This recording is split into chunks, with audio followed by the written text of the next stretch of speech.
బోరైపు కొట్టుకుని భీష్ముడు హస్తినాపురానికి బయలుదేరాడు. వెళ్తున్న దారిలో అతనికి శాల్వుడు అడ్డుపడ్డాడు. శాల్వుడు ఒక గొప్ప రాజు. అతను అంబ ఇంతకు ముందే ప్రేమించుకున్నారు.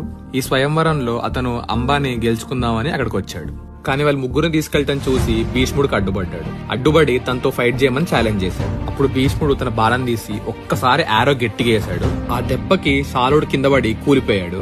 కానీ చంపకుండా జాలితో ప్రాణభిక్ష పెట్టి వదిలేశాడు. ప్రేమించిన అమ్మాయిని గెలవలేకపోయానని చెప్పి చాలా డిసప్పాయింట్మెంట్ తో కోపంతో శాల్వుడు అక్కడి నుంచి వెళ్ళిపోయాడు. అలా ముగ్గురు రాణుల్ని కూతుర్లుగా భావించి భీష్ముడు హస్తినాపురానికి తీసుకెళ్లాడు. భీష్ముడిని ఆ ముగ్గురు రాణుల్ని సత్యవతి ఇంకా విచిత్రవీరుడు చాలా ఆనందంగా వెల్కమ్ చేశారు. భీష్ముడు విచిత్రవీరుడు పెళ్లి గురించి ఆలోచిస్తున్నప్పుడు అంబా వచ్చి ఒక మాట చెప్పింది.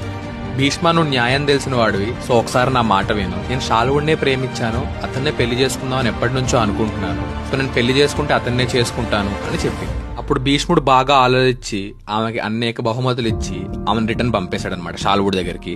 దాని తర్వాత విచిత్రవీరుడికి మిగిలిన ఇద్దరు రాణులతో పెళ్లైంది. వాళ్ళు చాలా ఆనందంగా ఉన్నారు. అందరూ ఆనందపడ్డారు, ఎందుకంటే హస్తినాపురానికి ఒక రాజు దొరికాడు, అలాగే వాళ్ళ వంశం కూడా ముందుకెళ్తుందని చెప్పి. కానీ సడన్ గా విచిత్రవీరుడికి ట్యూబర్క్యులోసిస్ వచ్చి చనిపోయాడు. మళ్ళీ హస్తినాపురానికి రాజు లేకుండా అయిపోయింది.